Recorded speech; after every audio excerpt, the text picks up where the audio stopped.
Alors que sévissaient les guerres, la dépression économique et la destruction nucléaire, Notre-Dame poursuivit sa mission de sauver ses enfants.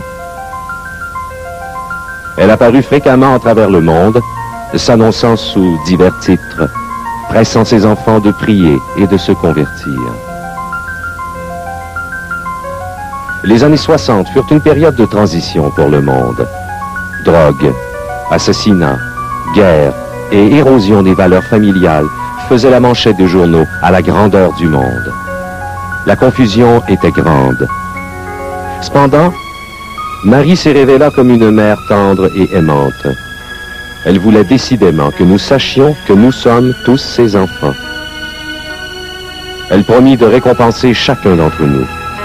La Sainte Mère a insisté sur l'importance du rosaire, le besoin de prier pour nos prêtres et surtout l'obéissance à l'Église. Vous devez faire plusieurs sacrifices, accomplir de nombreuses pénitences et recevoir la communion souvent. Mais vous devez d'abord vivre une bonne vie, sinon vous serez châtié. La coupe est presque pleine. Si vous ne changez pas, vous serez frappé d'un très grand châtiment. Un châtiment dont l'ampleur dépendra de la réponse du monde aux demandes de conversion et de pénitence faites par Notre-Dame. Plusieurs cardinaux, plusieurs évêques et plusieurs prêtres sont sur le chemin de la perdition et entraînent plusieurs âmes avec eux. De moins en moins d'importance est donnée à l'Eucharistie. Vous devriez éloigner de vous la colère de Dieu par vos efforts. Si vous lui demandez pardon avec un cœur sincère, il vous pardonnera. Moi, votre mère, je vous demande de changer votre vie. Je vous aime beaucoup et je ne veux pas votre condamnation. Priez-moi sincèrement et nous vous exaucerons. Vous devriez faire plus de sacrifices. Écoutez la passion de Jésus. Dans le cadre des apparitions mariales, Notre-Dame choisit de communiquer directement avec un petit nombre de personnes, la plupart du temps des enfants. Mais elle ne parle pas nécessairement à chaque apparition. Elle communique aussi à travers sa présence, une présence toute de silence.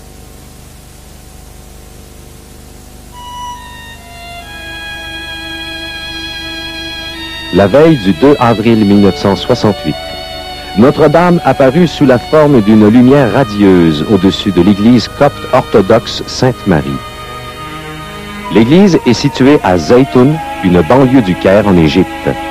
La croyance ou la légende populaire veut que Joseph et Marie soient passés par Zaytoun alors qu'ils fuyaient les persécutions d'Hérode. Des témoins virent Notre-Dame se déplacer entre les dômes de l'église, tenant souvent une branche d'olivier ou parfois une croix. En d'autres occasions, elle s'inclinait devant la croix ou bénissait la foule.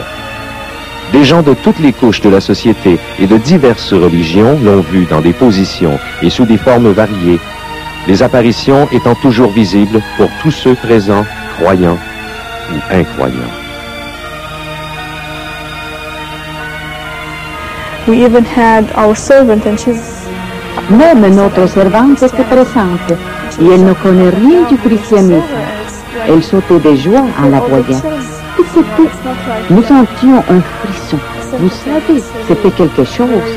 C'était vraiment très touchant. Tout votre corps est différent et vous ne savez pas si vous pleurez, si vous criez. Vous ne savez que faire. Et la jeune fille alors, vous savez, elle avait 17, 18 ans. Et pour vérifier si nous avions bien vu, nous l'avons questionnée et nous lui avons dit, « Que vois-tu » Et elle a répondu qu'elle voyait la dame avec une... Elle ne savait pas ce qu'était une auréole, mais elle poursuivit avec une couronne d'ampoules lumineuses. C'est qu'elle était très lumineuse. Nous l'avons vue comme dans un film, debout, resplendissante de lumière. Elle était superbe. On la vit à plusieurs reprises, apparaissant sous diverses formes et entourée de lumières multicolores. Les apparitions furent aussi accompagnées de guérisons miraculeuses qui ont été vérifiées et documentées par un comité de médecins et de scientifiques. Le 5 mai 1968, l'Église copte émit un communiqué par l'entremise du bureau pontifical du patriarche Kyrillos VI, déclarant que la bienheureuse Vierge Marie est apparue plusieurs fois au-dessus de l'église copte orthodoxe qui porte son nom à Zaytoun au Caire. Les apparitions se sont poursuivies pendant 2 ans, au rythme d'environ 2 ou 3 par semaine, le plus souvent au jour de fête ou la veille. La durée de ces visites allait de quelques minutes seulement à plus de 8 heures. La foule des témoins grandit pour atteindre environ 250 000 personnes. Parmi ces témoins, il y avait des orthodoxes, des catholiques, des protestants, des musulmans, des juifs et des incroyants de tous les milieux de la société. Le docteur Vénissé Khalil, témoin de ces apparitions, nous confirme les événements. Eh bien, je suis médecin et je crois en ce que j'ai vu à Zaytoun. Je ne peux l'expliquer par la médecine ou la science. Il y a eu de nombreux miracles, des guérisons et des conversions.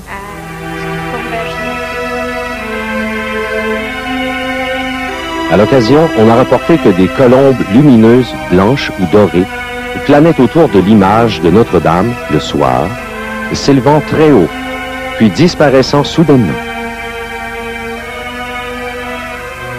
Ce phénomène est particulièrement inhabituel puisque les colombes ne volent pas la nuit. Les colombes apparaissaient avant, pendant et après les apparitions de Notre-Dame. L'odeur d'encens est un autre phénomène lié aux apparitions de Zaytoun. Un des évêques l'a décrit comme un parfum aussi fort que s'il se dégageait d'1 million d'encensoirs. Bien que la Vierge ne prononçât aucune parole, elle communiqua un puissant message à ses enfants.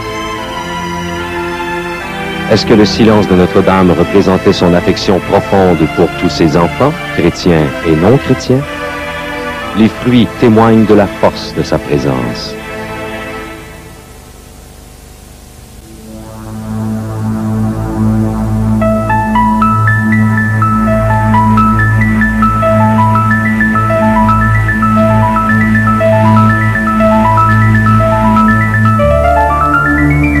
Peu importe la race, la couleur, la foi, l'appel de Notre-Dame est pour tous. Du Moyen-Orient à l'Orient, du dôme d'une église ou par une statue de bois dans une petite chapelle d'Akita au Japon, notre Sainte Mère use de simplicité afin de faire connaître sa présence et son message à tous.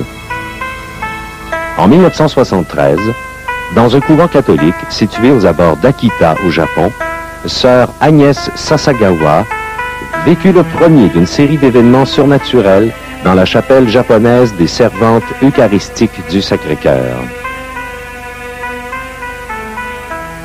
Alors que sœur Agnès ouvre le tabernacle pour l'heure d'adoration, au mois de juin 1973, une lumière puissante en jaillit, illuminant la chapelle. Ce phénomène se produisit 3 jours de suite, ainsi qu'à la fête Dieu. En l'une de ces occasions, elle vit aussi des anges disposés en demi-cercle autour de l'autel et adorant le Saint-Sacrement. Toujours en juin 1973, à la vigile de la fête du Sacré-Cœur, l'ange gardien de sœur Sasagawa lui apparut alors qu'elle était hospitalisée. L'ange lui enseigna la prière de Fatima à être récitée après chaque dizaine du chapelet.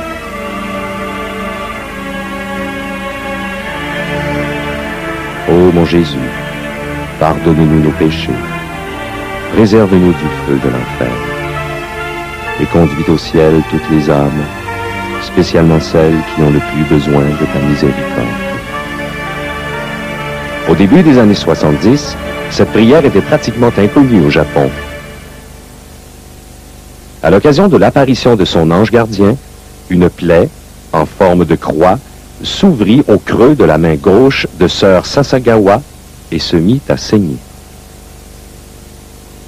Le 6 juillet 1973, sœur Sasagawa récita à la chapelle une prière eucharistique écrite par l'évêque John Ito, maintenant ordinaire, retraité du diocèse de Niigata.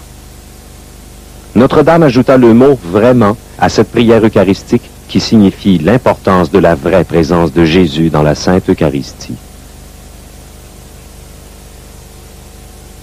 Plus tard dans la journée, une plaie saignante apparut à la main droite de la statue de Notre-Dame dans la chapelle. L'ange gardien de la sœur lui expliqua que cet écoulement de sang était important pour la conversion des pécheurs et la réparation des péchés. Le 23 septembre 1973, la statue se mit à suinter de la tête aux pieds. Les deux yeux s'emplirent de larmes qui inondèrent son visage. Un doux parfum emplit la chapelle.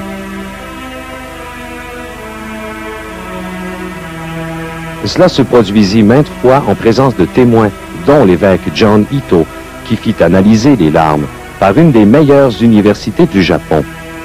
Les tests révélèrent qu'il s'agissait de larmes humaines. La statue pleura 101 fois en tout. Gijido Fujimoto, un témoin oculaire de ces événements, nous fait part de son expérience. J'ai vu les larmes couler de la statue de Notre-Dame, ruisselant de son visage vers le globe à la base. J'ai même goûté aux larmes et elles étaient très salées.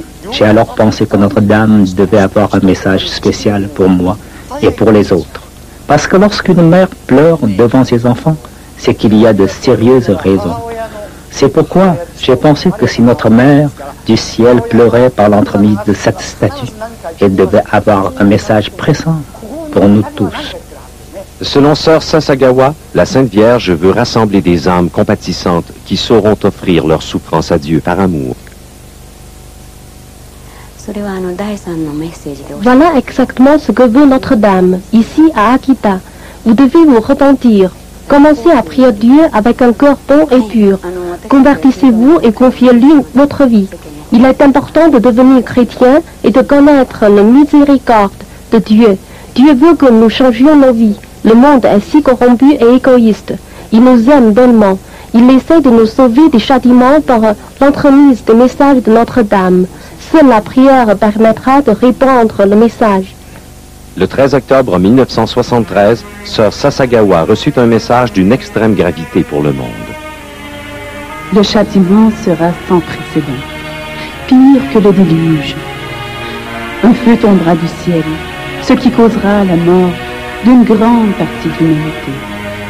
Si le monde ne se répand pas, cela se produira. Mutsuo Fukushima, un journaliste de l'agence de presse Kyodo au Japon, nous fait part de ses impressions.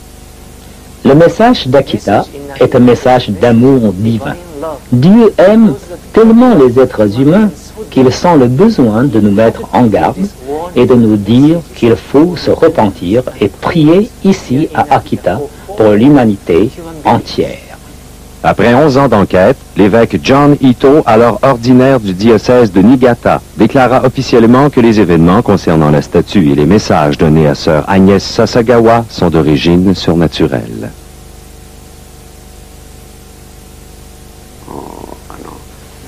Je crois que le troisième message d'Akita est étroitement lié au message de Fatima. Même après avoir reçu le message de Fatima, les gens ne se sont pas repentis. Notre-Dame se devait de répéter et raviver le message de Fatima. Prenez le chapelet et priez pour le pape, les évêques et les prêtres. L'influence de Satan se fera sentir jusque dans l'Église, amenant la division entre les cardinaux et entre les évêques. Les prêtres qui le vénéreront seront haïs et attaqués par leurs confrères. Les églises et des autels seront détruits. L'Église se remplira de gens qui accepteront des compromis, et le diable forcera plusieurs prêtres et religieux consacrés à quitter le service du Seigneur. Le diable s'attaquera surtout aux âmes consacrées à Dieu. La pensée de la perte de tant d'âmes est la cause de ma tristesse. La pensée de la perte de tant d'âmes est la cause de ma tristesse, est la cause de ma tristesse.